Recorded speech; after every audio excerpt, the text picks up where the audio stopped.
Hey guys, Richard Holden here. I'm here live. We're going to talk about a bunch of stuff.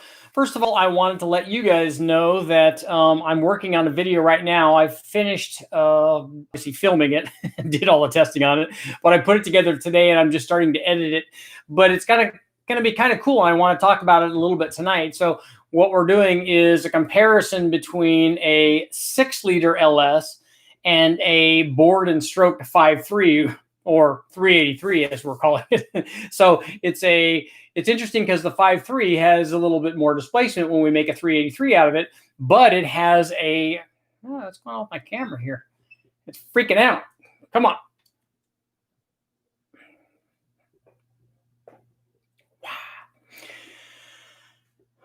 I wonder why it's not working. But so we got a 383 that has a 4-inch stroke and it has a smaller bore, obviously, and the 6-liter has a smaller stroke and a bigger bore. So it's going to be an interesting comparison. And I didn't do it on just one; I did it on two combinations. A kind of mild 383 and a mild 6-liter, and then a wilder 383 and a wilder 6-liter. So it's kind of cool stuff. So welcome to you all, you guys. John, Corey, I see everybody's. Tim's here. I see everybody's here. So I wanted to let you guys know I'm working on that, and I'm hoping to get that up. Probably might load that early in the morning. So 383 versus 6-liter. So I wanted to know what you guys thought about that. And also to let you guys know, and I'll keep repeating this as more and more people come. But what I'm going to do is I want to be live every night until Christmas. So we all need to get together and come together. This is an important time. Everybody needs to help everybody else. So if we can all get together and talk about cars and and stay out of trouble, I think that's nothing but good. So I want you guys to let me know, give me some ideas on some topics that we can cover. Obviously, there's a lot of days still left until Christmas, 10 or so or 9 or so. And let me know what you think we would like to cover. Give me topics of stuff to discuss. Tonight, we're going to talk a little bit about the stroker stuff. Like I said, I just finished doing, or I'm finishing up doing the editing on a 383 versus 6-liter. So it's interesting stuff because we have, everyone's going to talk about, different bore and stroke and different camshaft requirements and all kinds of cool stuff. And obviously there are costs involved with those things too. So no, I've never run Flowtech heads. So you guys let me know. Electric turbos, yes, that's good. I know that Cletus did that stuff. I've never run those, although way back long before, I think before anybody was doing it. I remember a guy coming into the show shop way back in the day. This is back in the 90s. The guy wanted to put the electric leaf blowers on the on an SHO Taurus and try to make more power with the leaf blowers. And we thought, hey, it's not going to work, but it'll be interesting to try. So those kind of things are really cool. Yeah, we're waiting on the Big Bang deal. We do want to do the 3800. I can't get down to West Tech because they're filming, unfortunately, right now. I was going to go down there this week, but they're filming Engine Masters. So they'll be doing stuff all week. So we can't do any testing. And obviously I don't want to be down there next week because that next week is Christmas. So it probably will be after that. And then I'm going to be doing some more stuff. Kelly, a 10-to-1 Mopar 340, 280. I'm assuming 280 is not at 50 and 280 is the advertised duration. Yeah, and your S475, a 340 should spool that, although a T6 132 is not going to be ideal for that. I would go with something smaller than that. But more importantly, you guys need to let me know. Let me know what you think. Give me some ideas for some topics of discussion because I'm going to have to be on here every night talking about stuff. So what do you guys think about? Let me know what you guys think about 383 versus 6-liter. First of all, let me know. There's a couple of questions. First of all, what do you think about, there's going to be a difference in displacement because when I ran these motors, we ran obviously a 383 and a 6-liter. So those are not, we have a 364-inch motor and a 383-inch motor. So there's a difference in displacement. And also, what do you think about, even if we did have exactly the same displacement, what do you guys think about bore and stroke? Do you think bore and stroke actually changed the power? Again, assuming everything was the same, if we had the displacement the same, the compression the same, the cam the same, heads, intake, yada, yada, yada, if all that stuff was identical, do you think we would see any power difference between just changing the bore and stroke and making the same displacement? Talk solid lifters on a hydraulic roller cam. The guys at West Tech have done that before, and you can mix and match that stuff. It's not actually a big deal. We've run those things before, and you're just looking at changes in ramp rates in the cam depending on which direction that you go. Maximum compression on 87 octane. Well, Alex, that's not just an octane question, because it's also chamber efficiency and the susceptibility to detonation. Is an aluminum head? Is it an iron head? What's the piston like? What's the quench like? How far is it down in the hole? All of that stuff. Are 15-degree heads available for the small block Chevy? Yes, they have altered valve angle small block Chevy heads. There's lots of that stuff. They use those in race applications, and although I don't know why you would, because it's such a specialized race head that it's not really something that the average guy's going to do. 455 Buick 464 and the last 460. I don't understand, Graham. I don't understand what your question is. Picked up a Garrett AR50 for $50. I don't know what a Garrett AR50 is. Would it be a good match for a 5.0? Is that a hot side or something? I'm not sure exactly what that is. You got to be more specific if you're going to ask a question. Otherwise, I'm not smart enough to know. They'll definitely make a difference in the power curve when it comes on. What about a de-stroking combination? Did you look at the video that was just up? We did a de-stroked LS3 with a 4.8 crank in it, and then we compared that to a 408. So we had a stroker versus a de-stroker, and we kind of compared those. Small bore engines are also less timing sensitive, and they can make power with less timing. Bore size can affect the timing requirement. I know a big block Chevy, typically, especially an iron-headed one, needs a lot of timing. And a smaller chamber obviously needs less time or uses less timing. And then a centrally located spark plug in a 4-valve head can a lot of times run even less timing. 496 with twin 88s. That's going to make a lot of power. I'm running a ProCharge 440 stroker. Can you build one and tell me how much power it takes before it breaks? Yeah, that's probably not real high on the list. But you could tell us, though, when you do yours. Recommend twin turbos for 4 out of 500 horsepower V8? No, probably not. I probably would just use a single. You could use two really small ones, but for 600 horsepower, a single one is going to work really well. An S475 is too small for a 532. Yeah, if you're trying to make more than 1,000 horsepower, it's certainly, because you have to put a really big hot side on something like that. 671, 871, 1071, all in the same engine, geared to produce the same. They would definitely have, Caleb, different boost curves. If you had them all had the same peak boost at the top of the RPM range, because that's what would have to happen, is they're not going to have the same curve. They would have if you could regulate it so that they all have the same peak boost at the maximum RPM, then the bigger blowers would be maybe less responsive. Is that what you're thinking? Are the VS Racing turbos good for the street? Yeah, they last a long time. Even some of these eBay ones that I've gotten have lasted a really, really long time.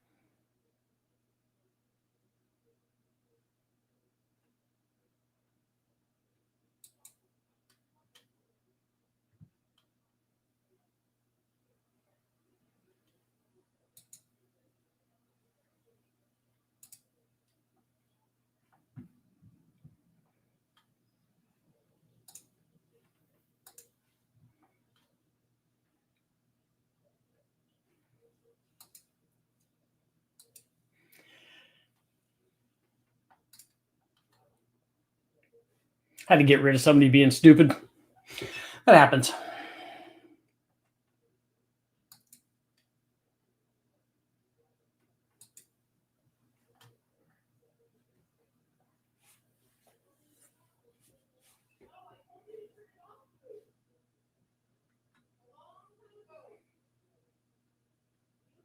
Installing a Blueprint 383, air gap and a Holly, and best ignition timing to use. You just need to do what the motor needs. I would say that small block is probably going to be in the I don't know, 33 or 34 degree. I would try for the maximum RPM, or for the peak RPM and the maximum timing, and then just have a curve based on that.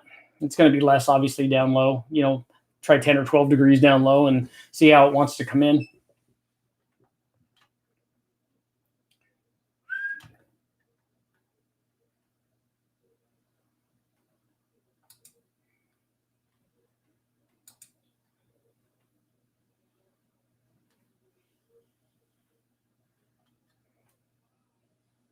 Why is this guy being an idiot here?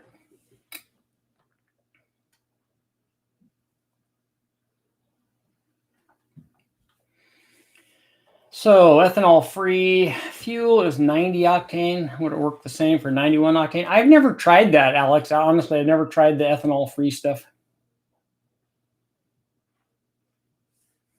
Thanks, Tim. I see that it's an idiot. Yeah, a sex bot. How much gap for a 6-liter with 15 pounds of boost? We normally run between 28 and 30 thousandths ring gap on stuff, even, and it's not boost related. It's actually ring temperature related. So you could, if you ran it at 7 pounds, but you ran it for an hour straight at 7 pounds, it may get really hot and it still may have a problem. So I don't usually have it be boost related. We have it be temperature related. So I usually put it out where I know where it's going to be safe. 2-barrel carb better than a 4-barrel carb for torque? No, it's not usually. As a matter of fact, at part throttle, it's probably, if you open up the primary 2 barrels, they're a lot of times smaller than the standard 2-barrel is. So it can be even better with a 4-barrel if you're just opening up the primary ones. Turbos only take 4% of power to drive the compressor. I think that's interesting.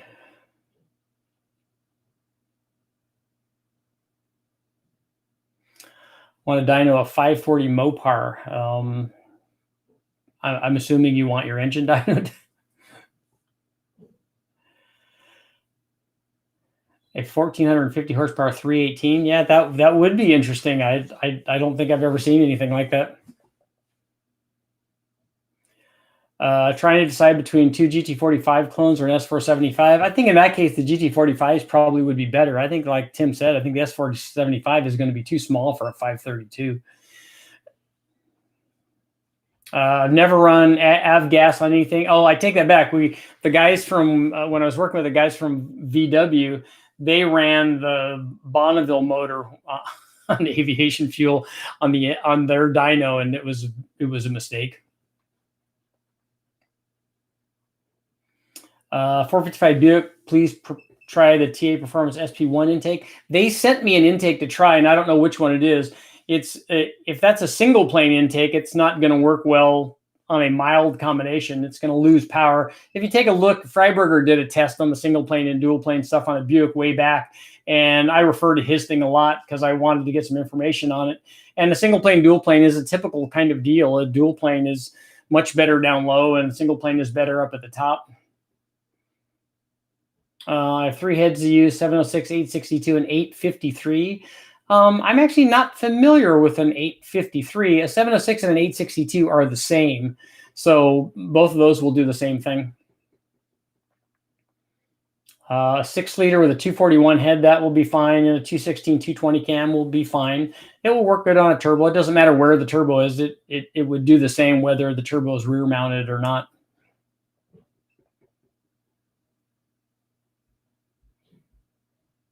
A 50 millimeter turbo on a 5.3 is not going to be that great. It's pretty small.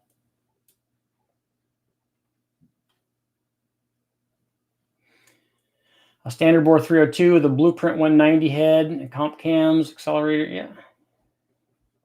Yeah. I don't know about that head, but I'm thinking it's going to be in the 350 to 360 range, probably. Have you ever seen a modern 2650 on a small block Gen 1? No, I haven't seen that. The 2650 works good. It's a good blower. It can make a lot of power on the right application. There are guys that are overspinning them and trying to run too much boost and too much RPM, and then it starts eating parts. But if you keep it in a reasonable RPM and a reasonable boost level, they work good, because they weren't designed to do what guys are doing for racing. But that being said, guys are doing 1100 or 1200 horsepower at the tire, I think, with some of those things. So they make a lot of power. A 408 stroke or iron block with ITB speeding to 8,000, that's what you want to see. You can, if everything's right. If you have to have a lot of camshaft in a 408 to get it to make power up there. Your ultimate 347 build. I've built a lot of 347s. Most of them are around the 500 horsepower mark. I've done some that are more than that, but it just depends on what kind of power output you want. 4.3 liter turbo cam.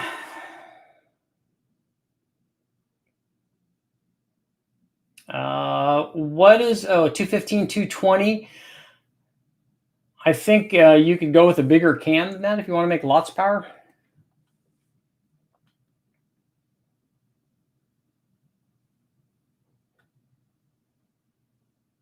I do not build motors for customers.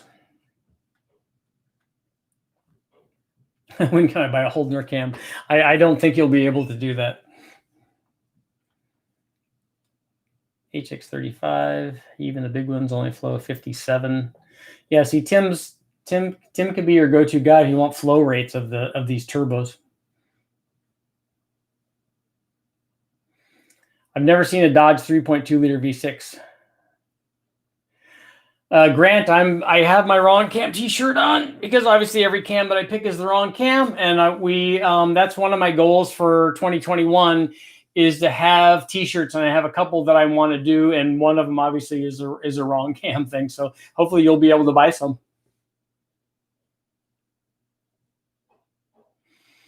You said you'd release some cams. I was wanting to do that, but it doesn't look like that's probably going to happen. There may be another option for that. And I also told you guys not to wait, that there's lots and lots of good cams out there. What brand intercooler did you have on the 3800 Series 2? The first test, I want to know what brand intercooler that was. It looked like an open air design. I don't remember what we used. Somebody sent one, I think, that we tried, if I remember right. This time we're going to do something much better. I'm not putting an intercooler under the blower. We're just running an intercooler with the turbo. Your opinion of the BBK SSI-R intake. You can take a look at the intake, the big intake shootout video, and that's up there, and it will show you exactly what it does compared to some of the stock stuff. Stock 350 Windsor turbo, low boost. That GT45 will do stuff up to 700 horsepower, and if you want more than that, then a 7875 or S475 size deal. Again, always size the turbo for what the power output that you want, and then work on the response rate of the turbo after that. What's the difference between a wastegate and a blow-off valve? A wastegate controls the boost level, and a blow-off valve eliminates the pressure spike that happens when you have boost in the inlet tract and then you close the throttle, and then they get a big buildup of pressure and allows that pressure to escape. A blow-off valve doesn't control boost in any way at all. All it does is allow the blow-off of the pressure buildup between the throttle body and the turbo, or a centrifugal supercharger also. And it can also do it with it's actually more of a bypass valve on a roots blower application, but it's the same thing. It opens up and it lets the air go out. Big cubic inch, 8.2 or 9.2 deck. What do you prefer? If you want to make it really big, then obviously the bigger deck is going to allow you to do that. What do you guys think about? I want to do a live chat on boost control on wastegate.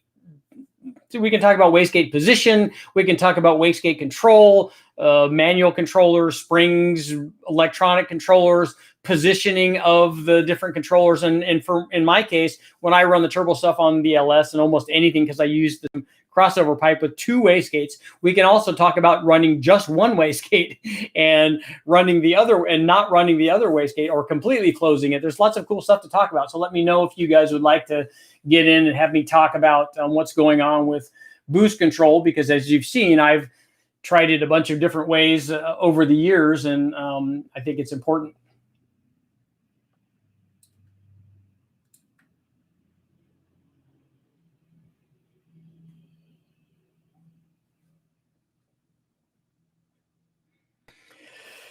James, that's a little misleading to to think that a 60 millimeter is 600 horsepower and a 70 millimeter is 700 horsepower and an 80 millimeter is 800 horsepower, because it it goes up much more dramatically than that.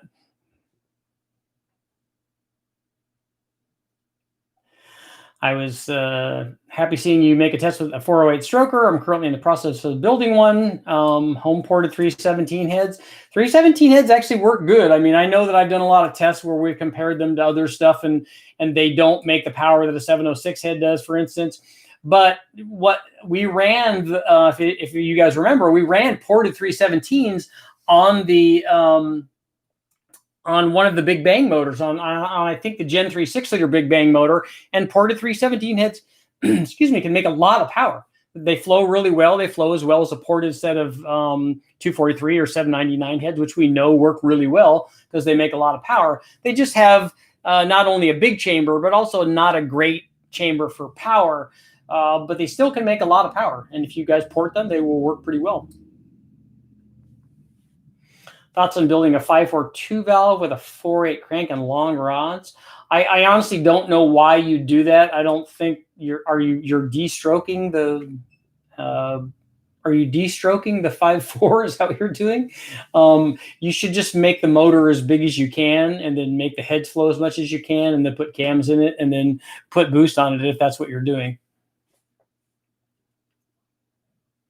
Is a 292 advertised duration cam too much for a turbo 3.8 Buick? No, you can do that, but you need to make sure that it matches the camshaft to the desired RPM where you want to make power, and then the camshaft should be matched with the intake manifold. So the intake manifold are RPM specific. Intake manifold work with the camshaft so that they're both working in the same operating range, and then you have to have enough head flow to work in that RPM range to make the NA power output. And then when you add boost to it, obviously all kinds of good things happen. A D1X Pro Charger small block Ford. Yes, you can run a D1X Pro Charger on a small block Ford. It works good. Is 3/8 fuel line good for 650 horsepower? Yeah, it depends on what pressure you're putting through that 3/8 line. But yeah, we've made lots of power with 3/8 line.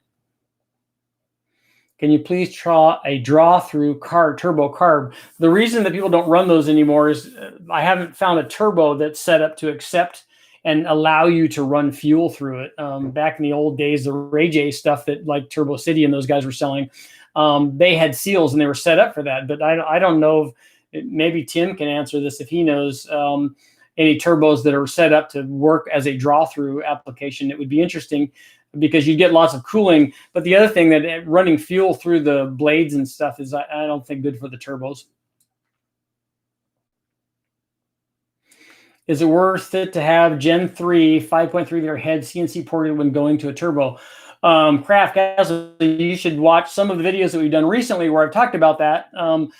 Ported heads will add power, but what turbo are you using? If you're using 1,000 horsepower turbo, you don't need to port the heads. The stock head will allow you to make everything that turbo has. So just put a camshaft and springs and put the turbo on, put an intercooler on, run good fuel, and then you can get everything that you need out of those 5.3 heads. If you're trying to make 1,500 horsepower or 2,000 horsepower, then ported heads, yeah, definitely are a good idea.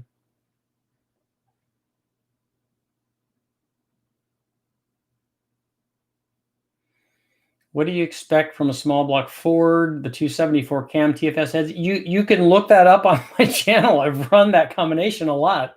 A small block Ford TFS heads, a 274 cam. I don't see what intake manifold you have on there. So the intake manifold is going to dictate this. But you can certainly make, we were probably in the, let's say that you're somewhere in the 370 to 400 horsepower NA range. And then whatever boost you add to that just multiplies that power number. Question, why do these turbo supers or GTRs produce so much horsepower? They make power because they run lots and lots of boost from them. There's no engine that's that makes this engine was designed for boost. It was designed from a strength standpoint, having good rods or good pistons or that kind of thing. And a 4-valve head obviously is a good combination for that. And so they make good power, but they make exactly what a formula tells you that they're going to make. What they do is run lots and lots of pressure on those 2JZs and the GTR stuff.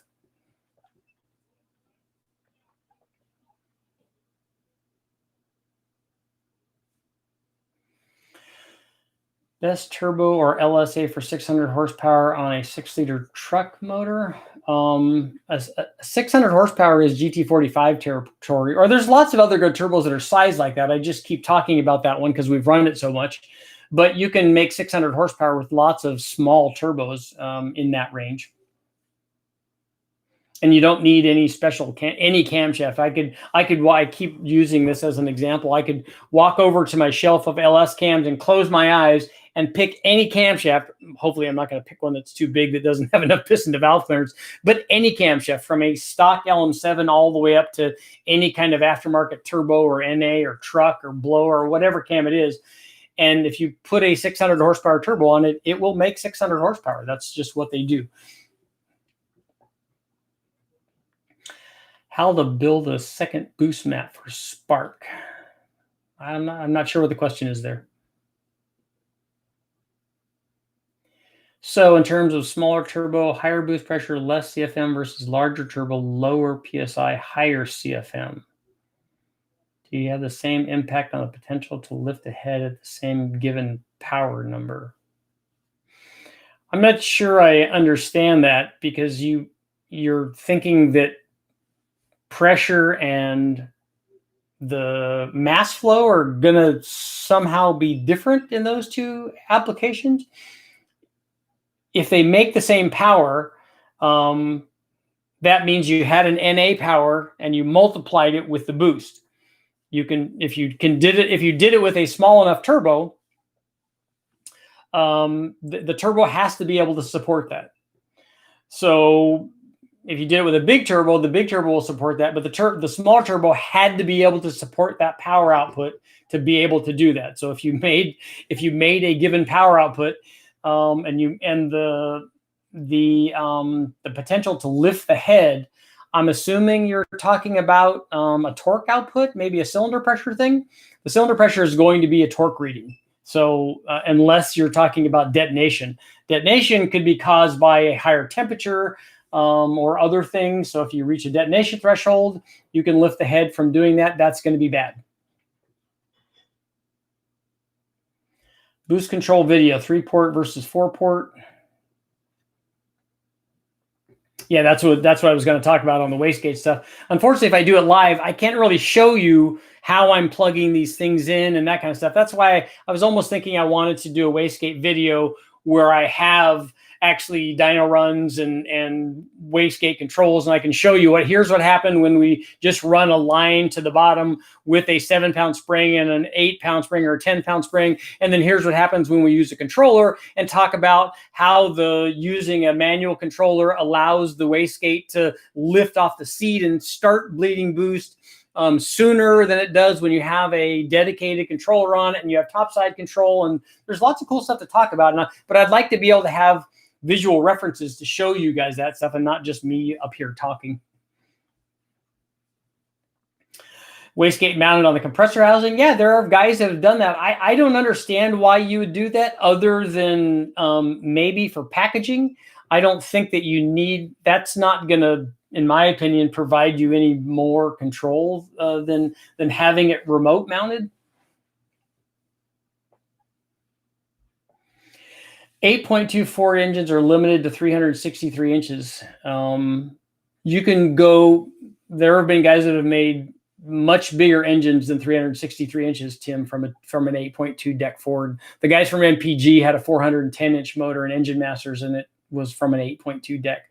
So you can do more than that. 363 seems to be where that seems to be the most common stuff, because they do a 4125 bore with a Dart motor and then use that 3/400 stroke. But you can put a lot more stroke in that. And like I said, the guys from MPG did a 410 that was a finalist in Engine Masters. I know because I was a finalist with them in my combination too, and I was amazed when they told me that it was an 8.2 deck.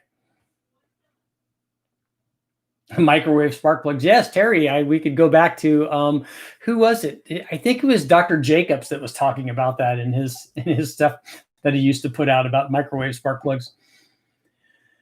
DIY ceramic piston top combustion chamber coatings. No, I've never done coatings myself. I have before polished chambers to a mirror finish and also polished the tops of the pistons to a mirror finish, thinking that that's going to cause less detonation and stop buildup of carbon deposits and stuff. And I didn't do a back-to-back test, so I'm not sure if it does that or not.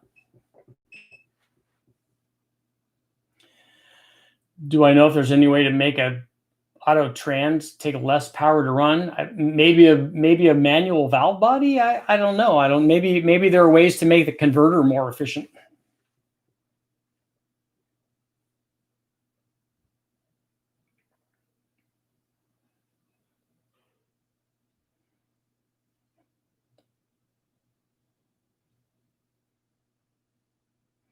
What's the best cam for a 5.3? Yeah, that's a famous question.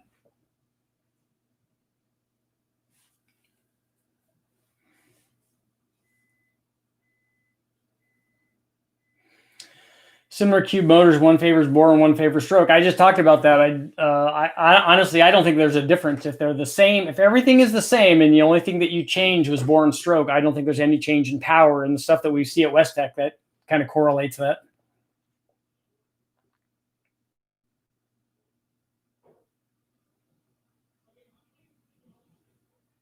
I have seen a turbo. I haven't seen a turbo Buick nailhead. I saw a guy that did a supercharger on one, but I've not seen a turbo one.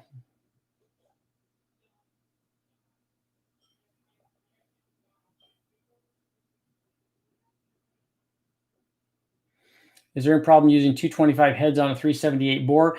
I think I've only ever run 215 heads on the 3780 bore. I don't think I've run 225s. Just have to check and make sure that the valve size that they run on that 225 head is not gonna hit the bore size. Somebody brought up fully divided twin scroll turbos. I would actually like to do that test. I'd like to run a fully divided twin scroll and then have a dedicated Y pipe made for that to see if there's a difference in response rate. I've had people tell me that there is. I've only ever run divided and non-divided turbos, but I haven't done a dedicated test with the same hot side and all that stuff. We run divided turbos all the time on my open T4 flange on the adapter that I made. It's basically a 3-inch V-band, goes up to a T4, and we've run divided turbos on that all the time, and it's open, and there doesn't seem to be any difference doing that. But I would like to see if I had one of the fancy flanges that had two pieces of exhaust going to and dedicated ones. We could do 2.5 or 2.25 or whatever. So see if we can change the response rate. I would be interested to see if that actually happens. I would be much more interested in then covering one of those and do basically a cheapy quick spool valve and see if we can get the exhaust to go to just one of them and see if we can improve the response rate like that. And I think that we would.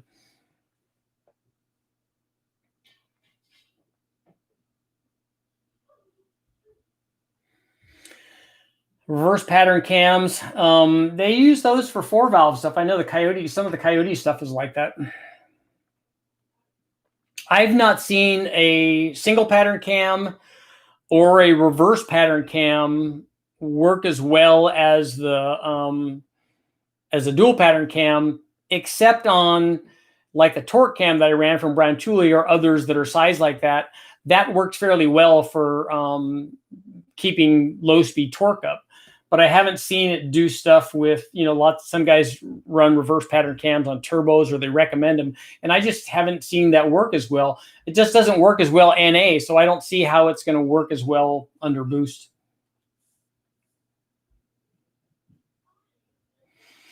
I don't have a converter. I'm not a converter guy, so I can't give you a recommended brand. If anybody else knows what kind of brand to run for a Turbo 400, what's a good converter for that?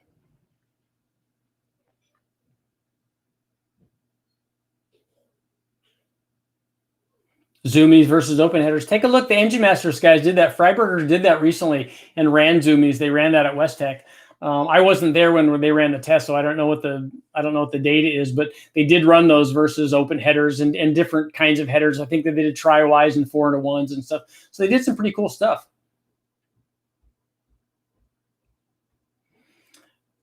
I do engine break-ins, Veggie J35. We do engine break-ins on the dyno. We have a break-in cycle that we run that's computer controlled, and we can run it multiple times. We can decide how many cycles it is, how long each cycle is, what the RPM is, what the load is, all that stuff. And we usually break in new motors, because a lot of times we put new motors up.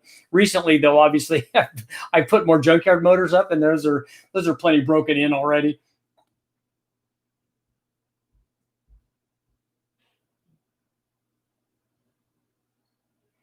A 10-to-1 347, airflow 165 head will work on there. That will be good.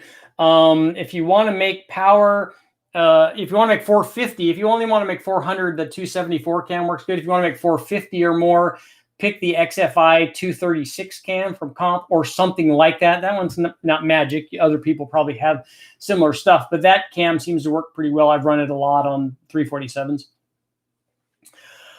What oil do you recommend for breaking it in? We usually put break-in oil in it. We have a lot of Lucas stuff, or I'll just get something that's cheap from the auto parts store. What's the largest cam you've seen in a 4-inch small block work with a big single? Why do you want to put the biggest cam in there? Why don't you just decide how much power you want, or the size of the turbo will dictate that, and you should cam it accordingly.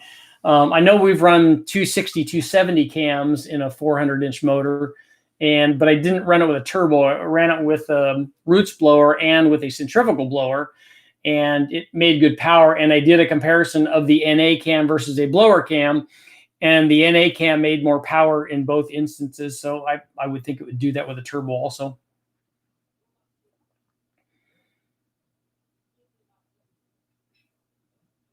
If you want to do an AR test, get a 0.61 and a 1.52. Those would be good. That would show a big change. What size wheel is that for, Tim? Let me know. What's the max horsepower you can get out of a 3/8 fuel line on pump gas? I don't know. What if we run 100 PSI through that fuel line? Then we can get a lot. I mean, look at a fuel rail on a fuel injected car. We've done 1,000 horsepower with a factory fuel rail on a modular Ford, and that thing's got to be 5/16, I would think, inside.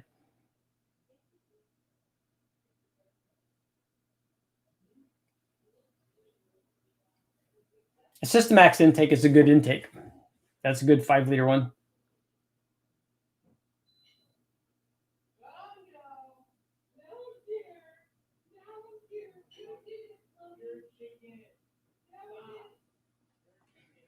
Oh, Jamaica, what's up?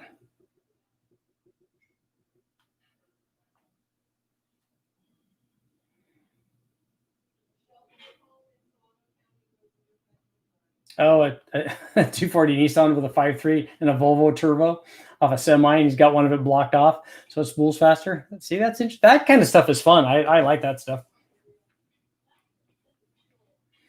A 5.3 with an S475 83, 1.15 or 1.32. I think a 1.15 is going to work fine on a 5.3. I think you'll have. I don't think you need a 1.32, because I think you're going to be able to get everything out of the S475 with a 1.15 on a 5.3, because you don't have to worry about back pressure. Can I get 800 horsepower from a Ford 408 Lanati with 2 GT35s? Yeah, the turbos will do that. So the motor that you're doing is almost irrelevant. A 408 with any kind of camshaft in it, it's got to make 500 horsepower. So you're halfway there.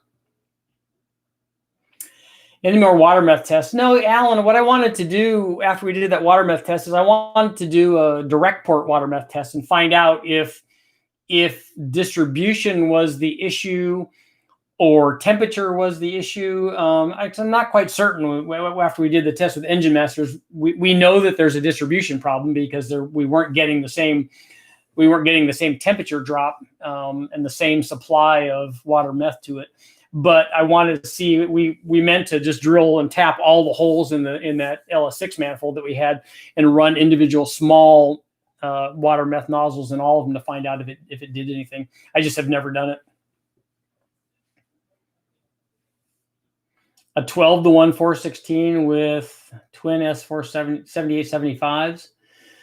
Are you running that, Troy? Are you running that on methanol? I don't know why you have to have 12.5-to-1 for that combination, unless you're trying to make, if you have two S7875s and you're trying to make 2,000 horsepower, then you don't have to have 12.5-to-1 to do that. Is it true that you multiply the CFM by 2 or 2.2 for naturally aspirated applications? It should give you a theoretical horsepower.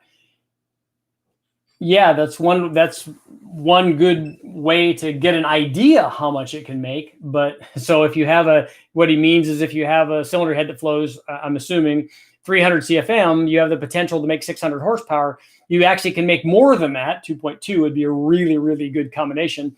But the only way that you're going to be able to max out that kind of power from that airflow is if everything else on the motor is right. And that you have to have lots of compression. You have to have right pistons and rods and crank and intake manifold and RPM. And obviously the camshaft is a kind of a critical element there, but compression and everything really.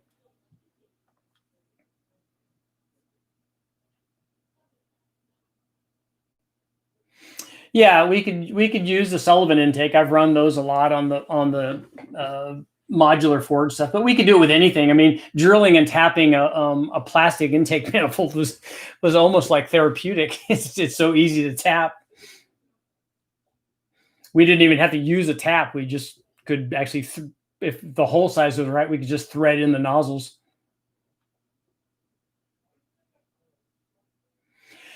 Yeah, I'd like to do fuel temperatures. Again, Engine Masters did that kind of stuff. But I think I'd like to change the fuel temperature and see what it does. Pontiac combos would be good. I've never even built a Pontiac motor. I only have about 3 minutes left because I'm going to do these every night and we'll get together and we'll be able to talk about a whole bunch of stuff. But 45 minutes I got to call it at 45 minutes. Where in the lift range will the head need to flow 300? It needs to, for it to work, it needs to flow in the range that you have the camshaft. So if you have 300 at 600 lift, you need to have a camshaft that can take advantage of that airflow number. Or if your camshaft is 500 lift, then you need to have it happen at 500 lift. It's just a suggestion anywhere. It's just a rough calculation. It's not an absolute thing.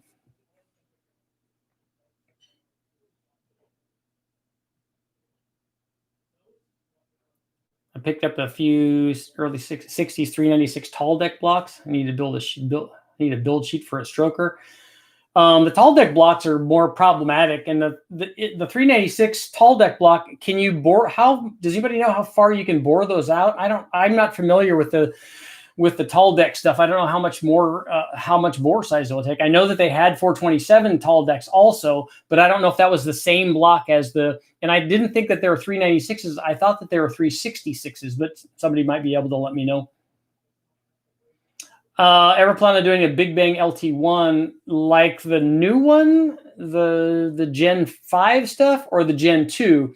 I'm probably not going to do a Gen 2 LT1.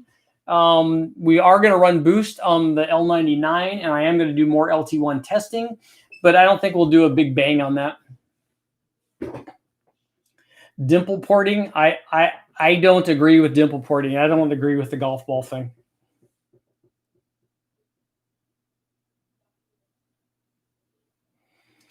$465, $472, nice.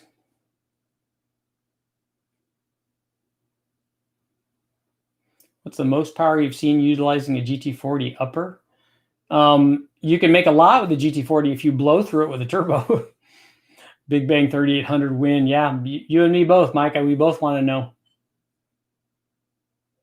Okay, so see, Tim, 366, 396, 427. They made a 454 tall deck block from the factory.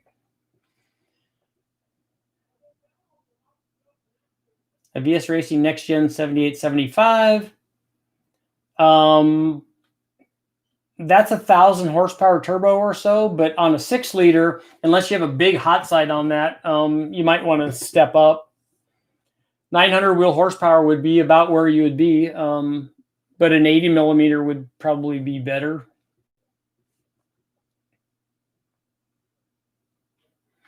Yes, the 396s were bored out to 402s in the cars they were, but not in the tall deck truck stuff.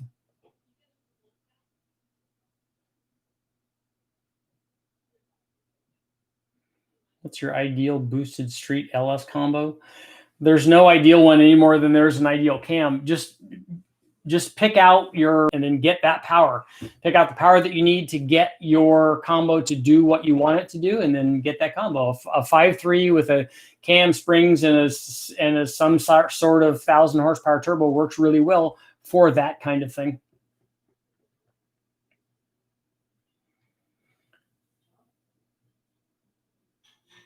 My car in pump 93 was running 18 degrees of timing at 16 PSI.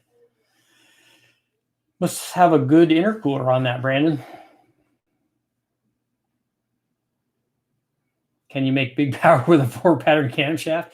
Yes, I think even a 4-pattern camshaft is I think it's a marketing thing, but I think it's still a turbo cam, because as we know, even the wrong cam, every cam is a turbo cam.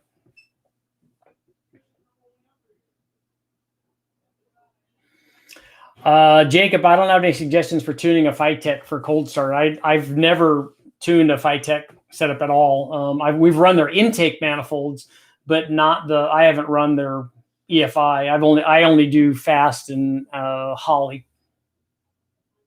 What would you do with the 94 Impala SS? That's a cool car, man. We like those. Just add a little boost to it.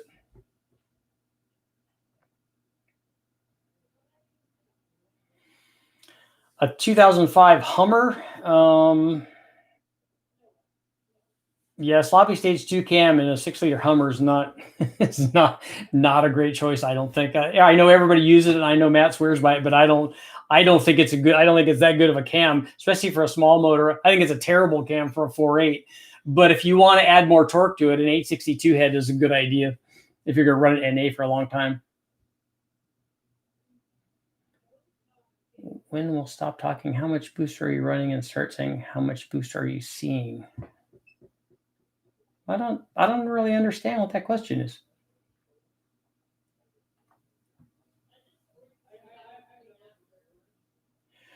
Have you tested E85 fuel mixed with race fuel versus pump E85 or M1? We have run, Rocket Brand sent us some E85, their race E85, let's say, because the added fuel, the gasoline part of it, is race fuel. So we have run that, but I've never tried to max them out to find out how much timing we could get out of each one or how much power we could get out of each one. I've just run both of them. So for what I was doing, there was really no difference. I just used the pump stuff because it's really inexpensive.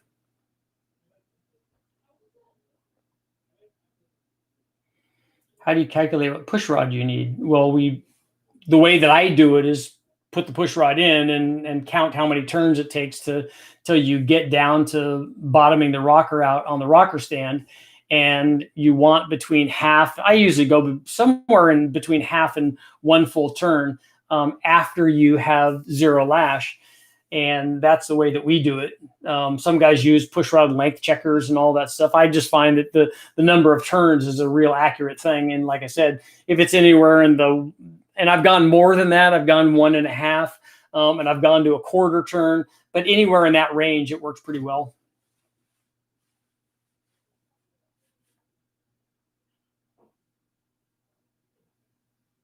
On E85, what do you consider too high air temperatures? See, I think on E85, I always try to run an intercooler, even with the E85. I know a lot of guys don't, but I do. And too high of an inlet air temperature is like asking how much is too much timing. It's the amount that makes it detonate. And so you could get that at 150 degrees or 200 or 250, depending on your combination. You should just, if you have a factory ECU, you can check knock counts on that to find out if they're happening. And obviously you don't want to have those.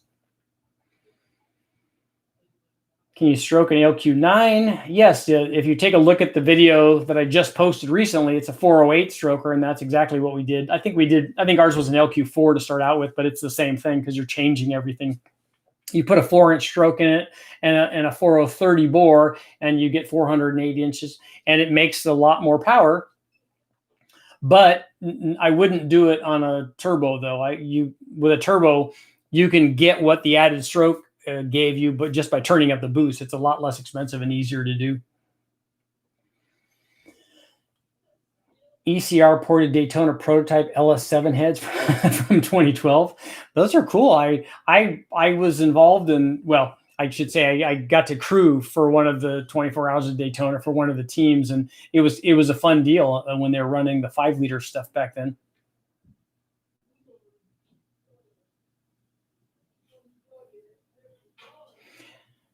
Yeah, the 862 heads would be good, and I would pick something smaller than a sloppy stage 2 because it's got bad idle. It's got way more duration than you need for something like that. It's a low RPM thing. I would pick like a stage 1 or 2 truck cam, I think, over something like that, because how often are you out at 6,500 RPM where that sloppy stage 2 cam is making lots of power? Would you prefer a 383 LT1 or 396? If you would make more power with the bigger one. No, flat plane crank, no, that's never going to happen. That's a lot of work and an inordinate amount of vibration. Just ask Ford how long they had to work to get their flat plane crank to work on the Mustang. It's just not a good combination. The Summit Pro LS stuff is good. The rods and piston combinations are good because they're made by a major manufacturer, and the stuff works good. A camshaft shootout on the new LT1. I am going to do some camshaft testing. I won't do it on an LT1 probably we'll do it on an L83 since they made like a million more truck motors than they made LT1 motors. I think the 5.3 truck one is probably a better application. A 496 turbo Pontiac. Nice.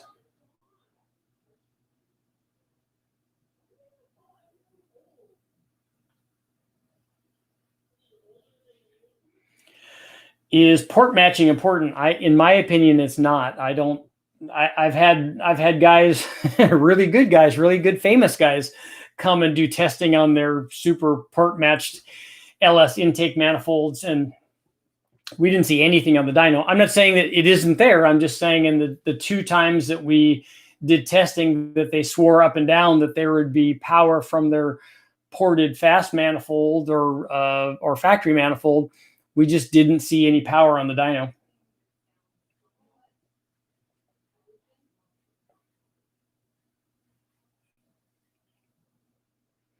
Total seal gapless rings for a boosted application. I don't know that I've run the gapless rings on a boosted combination, and the other stuff works so well. I mean, heck, we run stock rings on there and never have any problems. The new 7.3 is awesome. There's guys doing lots of good stuff with it.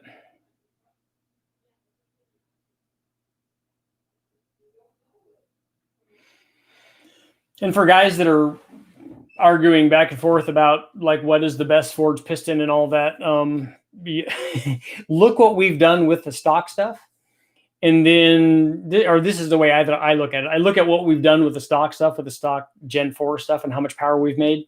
We're at the limit of the block and stuff for that kind of power level. So putting forged rods and pistons in with a stock crank and the stock block, I don't know that it gets you any more. I mean, it should give you longevity of the rod and the piston.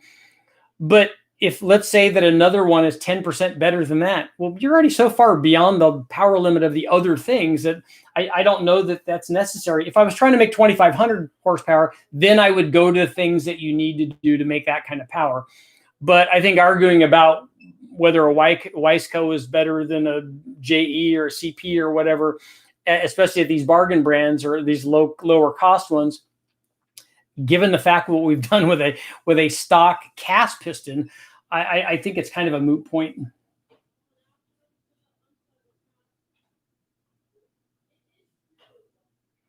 Could the intake be a restriction? Well, first of all, I think you're looking at the intake being a restriction as an airflow thing, and intakes usually are not that. They're not usually, it's not usually that they don't flow enough. An intake usually is made for an RPM range. So if you have a fast manifold, it's made for an RPM range. And if you have a pro flow, it's made for an RPM range. It's not that the fast is restrictive. It's not that it doesn't flow well. It's just that the runner length is designed for something that's different than the pro flow is. So I think if you thought about it more like that, that maybe things would be better off. If you break an aftermarket forged piston, your tune is off. If you break a factory piston, your tune is probably off too. If we didn't break one at 1,540 horsepower, then you shouldn't be breaking them because it's not a it's not a strength issue. Yeah, I would definitely go colder on the NGKs. We run a 9 or a 10 heat range so that we don't have to worry about it. But a lot of guys run the TR6 or stuff. What is the stock LS block limit? I don't know. It's not 1,500 horsepower because we're 1,540 horsepower because we're already there. Although that was only one run. We probably have, I'll bet we have 100 runs that are over 1,000 horsepower. So it's not there. It's just, I think that what starts happening when we get there is I think that the caps start moving around.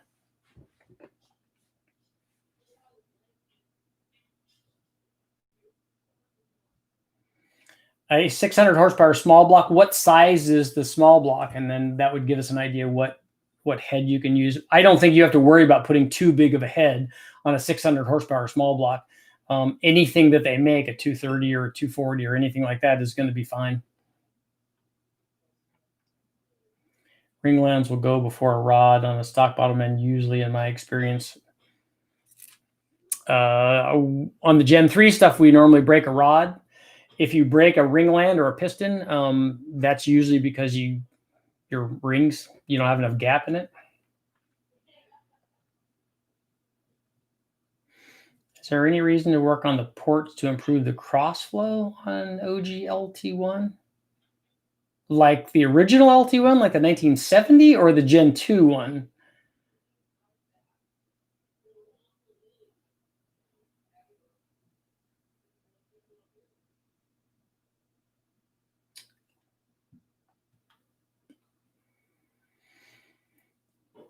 Let's see.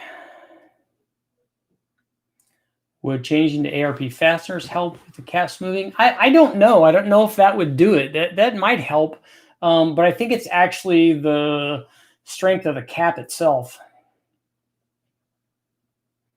Ever push LSA stuff? The B15 crate motor was an LSA crank and rods. No, I never have. I've never run an LSA motor on the dyno. It's too rich for my blood.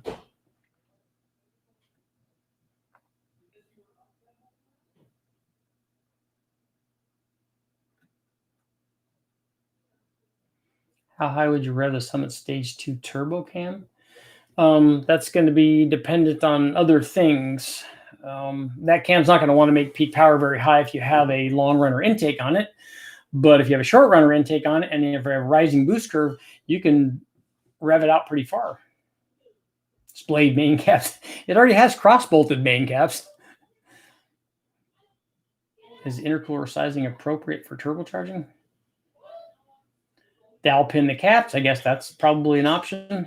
Let me know if anybody's done it. Guys that are out there drag racing these things obviously have done a lot more stuff like this than I have. I haven't gone to the limit or haven't gone beyond the limits of these things and tried to fix them. I don't know if guys have done billet caps in these or most guys I think just did what we did. You just used an aftermarket block. But I haven't tried these other things like pinning the caps or using the CA624 studs. We did that on the head studs, but I haven't ever done that on a main if they make the main studs like that. What's the max? What is the max boost you can run on E85? And blow through E85 1400 without the intercooler. What is the 1450 CFM? Is that a carburetor size? That seems really big for a carburetor. And again, I don't like doing max boost without an intercooler. An intercooler should be on everything. An E85 and an E85 blow through carburetor, you should have an intercooler on if you're trying to run lots of boost, because the temperature of the air is going to be colder before it goes through and mixes with the E85 and before it mixes with the fuel coming out of the carburetor. A 600 horsepower 383 small block Chevy with a 671 blower. So if it's making 600 horsepower with a 671 blower, you can get by with any cylinder head. I mean, a 210 is fine, a 220 or a 230 or a 200, all of those will work.